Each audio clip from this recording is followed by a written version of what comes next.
Yes, you guys, welcome back. After our famous 2-0 win over Real Madrid on Wednesday, instantly the team must get ready again to compete at a high level because tomorrow at 5:30 PM UK time, we play away from home against Man City. Now there's some ridiculous importance behind the game tomorrow for Man City because they have the opportunity now to wrap up the Premier League title if they beat us tomorrow. Now, of course, knowing that we are playing against Man City in this year's Champions League final, it's only natural that so many of us are going to be looking at this game with great detail, focus and attention because this game could give us an indication behind how the game could be played in the final. So knowing this, are we going to see some surprises from both Guardiola and Tuchel? You'd expect so, but as we proved ourselves back in the months of Feb and March, we had a very difficult run of games. We came out on top. We got points against Atleti, United, Liverpool, etc, etc. We can do it again. We know how to raise our level for the biggest games this season under Tuchel. However, you guys, over the recent years, we've formed a bit of a habit when it comes to being party poopers and ruining teams' hopes of securing the title.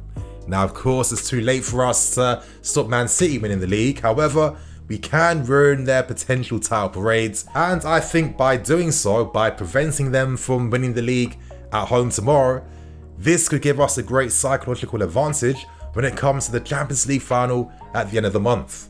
Now, let's quickly look at Man City's form.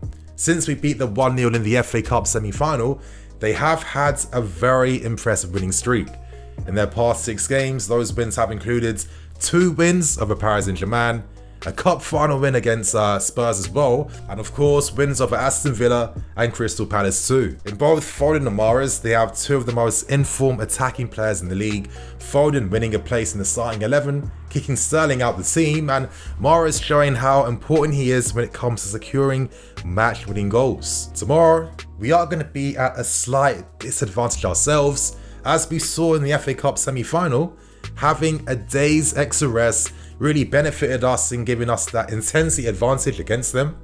However, it seems like we are going to be on the receiving end of things, and it'll be curious to know whether Tuchel will decide to make some smart rotations or remain with the same lineups, you guys. However, regardless of whatever option Tuchel finds, I have full faith in my manager as he's proven consistently throughout the season.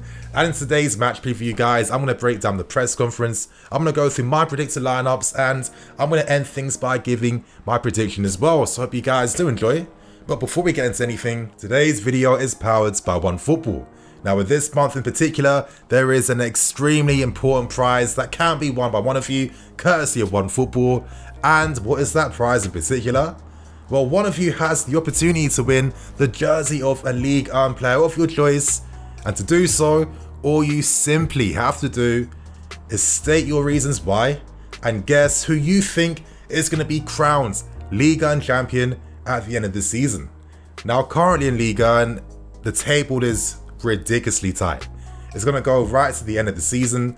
So far, Lille are currently leading the table. However, there is currently only 6 points separating first place from 4th place. And if you want to enter, all you have to do is go to the description, click on the participation link.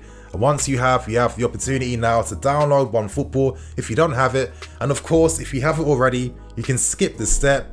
You fill out the rest of the on-screen information, and of course you guess your winner for the Ligue 1 season and state your reasons why too. If you've always wanted to get an Mbappe shirt or a Neymar shirt, or you want to be a step ahead and you want to go for a Tchouameni shirt or a Camavinga shirt, this is the perfect time, you guys. Of course, good luck to everyone that participates in this competition.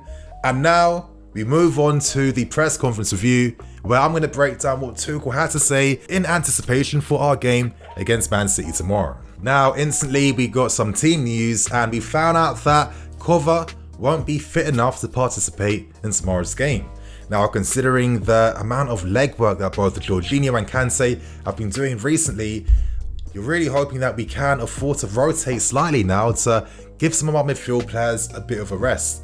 Now, at least on a positive point, Tuchel did say that Kovac should be able to play against Arsenal and be ready for the game in the FA Cup final too, so it won't be too long until we see Kovac back in the team. But for me, you guys, it's going to be interesting to see how quickly Kovac wins this place back in the team, because we are now seeing a really great relationship between Kante and Jorginho. But now you guys, naturally, because we are playing against Man City in the final of the Champions League this season, Tuchel was asked to give his thoughts and impressions behind this.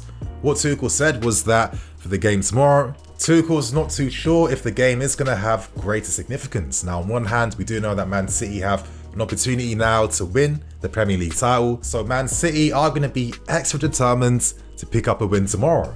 On top of that, they have had an extra day's worth of rest as well, and we saw the big difference that makes in the FA Cup semi-final. However, Tuchel ended his comments by saying that the game in Istanbul is going to be a completely different beast on its own. So could this be Tuchel saying that, okay, you know what, of course this guy is extremely meticulous with the team, with the players, with his preparations. So if he feels like preparations will naturally be affected after such a intense and demanding game against Real Madrid, maybe this is Tuchel letting us know in advance that this could be difficult for us, because of course, you know, it's been very hard for us in these past few games. So now we continue on. Tuchel was asked about the importance of him reaching another UCL final, with Tuchel saying that, of course, for his own personal level, this is an amazing achievement. However, in regards to revenge, of course, after Paris Saint-Germain sacked him and naturally stopped themselves from getting into another Champions League final, Tuchel said that he's just not about that, and that, you know what, it's just typical classy Tuchel. So now we continue on, and right now in the Premier League, there are two young players that are absolutely dominating the conversation. That's both Mason Mount and Phil Foden. So I guess now is the time for Tuchel to give his thoughts and opinions on two of England's best young players, with Tuchel giving them the highest praise, saying that these two players are the highest examples of the caliber and ability of players in this country. I wholeheartedly agree. I think that Phil Foden is an incredible talent. I know that Mason Mount is an incredible one. I've always known he is one, and it's great to see him starting to show the rest of the Premier League what he is really about. Tuchel ends things by saying that England should be extremely lucky to have both players in their nation, and for me, when the Euros come, I'm actually hoping that we can see some games where both Foden and Mount are playing in midfield together. But now we continue on, you guys. I'm going to end things with the two most important parts of the press conference. Well, most of what he had to say was very much in respect of Man City. Of course, we are going to be playing against them 3 times this season, and Tuchel replied that the team are ready regardless of who we play this season. That's been one of the reasons behind our great form this season, because we're only focused on the task at hand. Right now, Man City are the benchmark. We have to close the gap on Man City, and whenever you play against teams like them, you must raise your game and play to a higher level. He goes on to say that when you play against Pep Guardiola teams, you play some of the most difficult games as a manager, meaning that as a manager yourself, you must be ready for the challenge. You must prepare the team to the very best of your abilities, to inspire some confidence to get something against Pep teams. So right now, you guys, you know, this press conference didn't leave me extremely gassed and excited. I guess I personally have some realistic expectations considering the intense amount of workload that we have been doing in these past few games, and of course the Champions League final is a much more important game than the one tomorrow. So, you know, let's see what happens. For me personally, I still think that winning will give us a great psychological advantage against them. But right now, you guys, we now move on to the predicted lineup. And as I said before, in the FA Cup semi-final, we saw how important one day's worth of extra rest can really just affect the team. So tomorrow is going to be hard. So considering that, I'm going to guess 3 possible lineups. And now we start with the first one. And as you can see, this is the identical lineup from the team that beat Real Madrid 2-0. Now, I guess this could be seen as quite a bit of a wild card in the sense that, you know, to expect these guys to have to raise their game again after literally a handful of games to be ready for Man City, it could be quite demanding physically. But at the same time, this gives us an opportunity to, you know, see these guys build their understanding even more. I guess the impressive thing about the Madrid game was, you know, just how easy it was to create opportunities against them.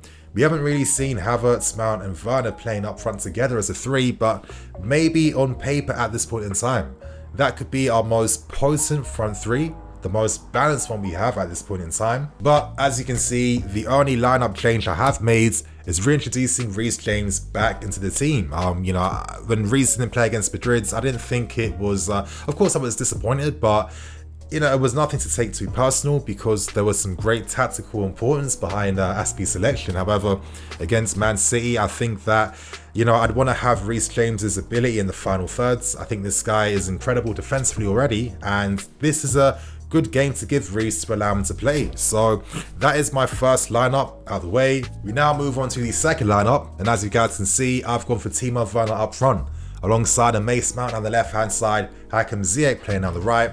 Wing backs have gone for Ben, Reece James in midfield, Jorginho and Kante. In defence, I've gone for Azpilicueta, Rudiger, Thiago Silva and Mendy in goal. Now, you know, after the glowing praise that Tuchel gave to Azpilicueta, it feels like we have to expect to see Aspi and most teams under Tuchel. I think that's a given right now. You know, he was amazing against Real Madrid, and in games like this where you need to really dig in deeper and you need to have that bit of game intelligence and game management, Aspi is that soldier on the field any manager, most managers would want to have. So that's the reason behind my back three for the game. I think Silva's experience is important, and Rudiger right now is one of the best defenders in the league. Moving further up front though, I thought, considering the fact that Ziyech hasn't been playing as much recently, this is an opportunity for him to start fully fit, giving us more intensity up front. And if we use Ziyech, this would imply that Timo Werner would keep his place up front for the team. Against Man City, playing on the break and the transition is going to be key. Creating space for Werner to run in behind and to move into is how you get the best out of him. So by having Ziyech in that team, supplying the through balls to Werner, hopefully that's going to be the key to success to picking up this win against Man City. So that is the second lineup, you guys. And for the third one, I've gone for Timo Werner up front, Christian Pulisic and Mason Mount. In midfield, of course, Kante and George, your only ones. Wing backs, Reece and Ben. In defence, again, I've gone for Rudiger, I've gone for Silva, Christensen and Mendy in goal. Now, you know, I'm going to take a little bit of a gamble. For me, I would like to see Christensen playing on the right hand side, because in the long term, I could really see Christensen excelling even more, making that right hand side of the back three his very own. As I keep saying, it's always been in his game to carry the ball into midfield, and I think playing that way allows him to do that, and he's got the physicality, he's got the pace, and it would be nice to see him just play there. Him and Reece James, I think, have a good understanding. I like to see that. And up front, my reason again for Pulisic, Werner and Mount is to focus on creating chances in the transition. You know, we're very good at winning those second balls. Very, very good when you've got someone like N'Golo Kante in midfield. And against Man City, I would maybe feel more comfortable as a fan if I saw that 1v1 threat of Pulisic on the field, because we know what he can bring. We know how he can win fouls for the team, how he's able to play in tight spaces and create something out of nothing. He seems to have very good games against Man City as well, and considering the form that Werner is in, the pace he would get from a Pulisic and Werner, you know, driving at Man City, hopefully this would be the front three that I would use in the game tomorrow. But then again, that's only my thoughts and opinions, you guys. So in the comments below, leave yours below. Do you like the lineup? Do you think they're crap? Say your reasons why. And now we end things with a match prediction, and for some reason I have to admit that I do have some realistic expectations. Now as a fan, I don't like being realistic. When I do my predictions, I want to be saying 2-0, 3-0, 4-0 every single time, but I don't know, the vibe I'm getting from Tuchel is that this could be a difficult game that doesn't really matter, because of course the most important one against Man City will be at the end of the month.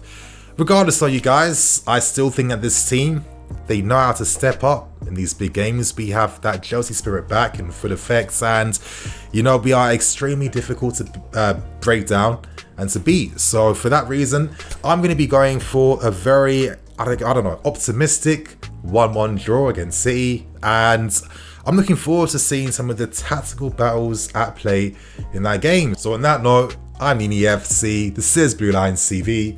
I'll catch you guys later with some more videos. Cool.